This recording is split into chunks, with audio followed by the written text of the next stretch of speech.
Welcome to the Journey of Self. This is your coach Manal Samja. In this particular series, my intention is to assist you with awareness and knowledge so that you find clarity and direction in your difficult times. The title of our today's session is Categories of Control: Internal versus External Locus of Control. Friends, have you ever wondered when we go through a difficult time or are facing hardship or going through a crisis? Control plays a pivotal role in it. We may never have given a due observation or paid attention to this fact, but control and the very concept of this plays a pivotal role very much in the way we deal with our difficult times. Control may not mean the same for everyone. From a literal meaning, if you look up on Google or run an internet search, you will find control means the power and ability to make somebody or something do what you want. And losing control is a very unsettling experience, especially for those who are control freaks. Now, while I explain you this concept of control, let's also understand where it comes in from. So control, as I said, may not mean the same for everyone. It stems from the belief and perception we hold about it since our childhood or our growing years. It's part of our belief where we adapt either an external locus of control or an internal locus of control, depending on what are the meanings and belief we attach to this term control.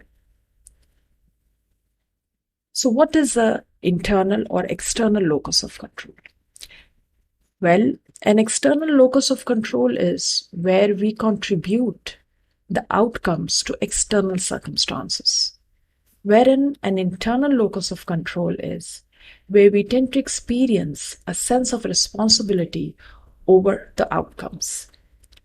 Actually, there is no right or wrong way of looking at it, because since each one of us are different, we have our own unique life experiences. We may adapt either of it when we try to study control or perceive it specifically during a time of crisis.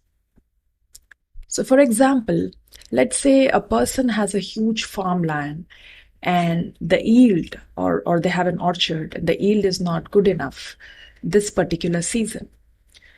People with an external tendency of control, where they attribute outcomes to external circumstances, may look at their farmland and attribute everything that resulted in the low yield, which is to do with external circumstances like the weather, which is beyond control, the climate or the soil or the ongoing climatic changes. Or for that matter, any other reason through which they attribute that these are beyond me, and hence, if certain things have gone wrong or I am in a difficult situation, I have very little control over these. People with these tendencies usually and often feel helpless and are more prone to slip into anxiety or depression. And going back to an example of somebody with an internal locus of control, where they tend to experience a sense of responsibility over their outcomes, are those who would not literally feel everything is out of control, rather take the right means, do whatever best that they could do, and then towards the end, whatever the outcome is, which always has an element of lacking in control, would then work towards whatever one could do it. Internal locus of control is something we all practice.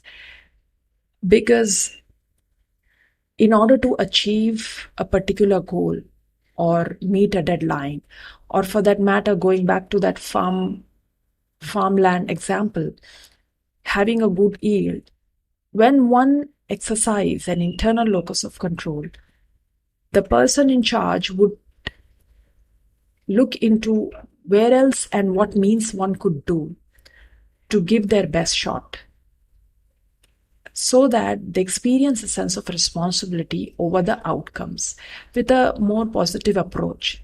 However, beyond that, when outcomes may still show some variance, they also do understand that we do not exercise a complete control over anything. So, friends, the call to action for you is list down things in your life which brings you the highest amount of stress or frustration, or you feel you get into an anxious mode. While you list them down, towards a right hand side, create another column and reflect on every item you have written, every statement you've written, which brings you a lot of stress. And towards each of it, understand which category you fall into. If, for example, let me share my example here. My goal, like what really used to bring me, right now it's no longer prevalent, but my father's ill health. So if I put that, I'm like concerned and worried about his deteriorating health, on the right hand side column, I would either put it as, am I exercising an external locus of control or an internal locus of control? Externally, wherein he was a chronic heart patient and there were things beyond my control, but I would always attribute it to external circumstances. Like he would smoke a lot, he would indulge in food which were more processed and oily and fried stuff. So my own reflections and how in a given difficult situation, which brings me a lot of stress and anxiety, understanding my approach will help me also understand what could be the right way of dealing with the crisis. But before we deal with the crisis, well, I will share with you in our upcoming session, we need to also understand what sort of an approach we exercise over control. If it is a difficult launch of project, a complex project, and I have a deadline to meet, what approach do I adopt here? Am I internally exercising an internal locus of control or an external locus of control? When I find myself anything that gives me too much of frustration, let's say we are stuck in a traffic jam, that's also something that get onto our nerves. So what approach do we adapt? Internal locus of control, where we experience that you're taking the right means, a sense of responsibility. But beyond this, if there is a signal that does not signal you to move ahead and you are stuck along with hundreds of cars, there's nothing much you could do. But if you constantly bicker and blame reasons or attribute it to external circumstances. So the government is pathetic, our roads are not wide enough, or the car is pathetic, or the people are, then we constantly stay in a state of stress. So this call to action is only for you to take the first step, wherein you identify what really brings you a lot of stress. And once you identify that, just write in a column next to it which approach you adapt. There's no right or wrong way of doing it. We're just identifying our own approach towards control. And this identification actually will help us then understand where we got this concept from and how much do we really use that and whether it is beneficial to us or not. So go ahead and do this, and I'll talk to you soon.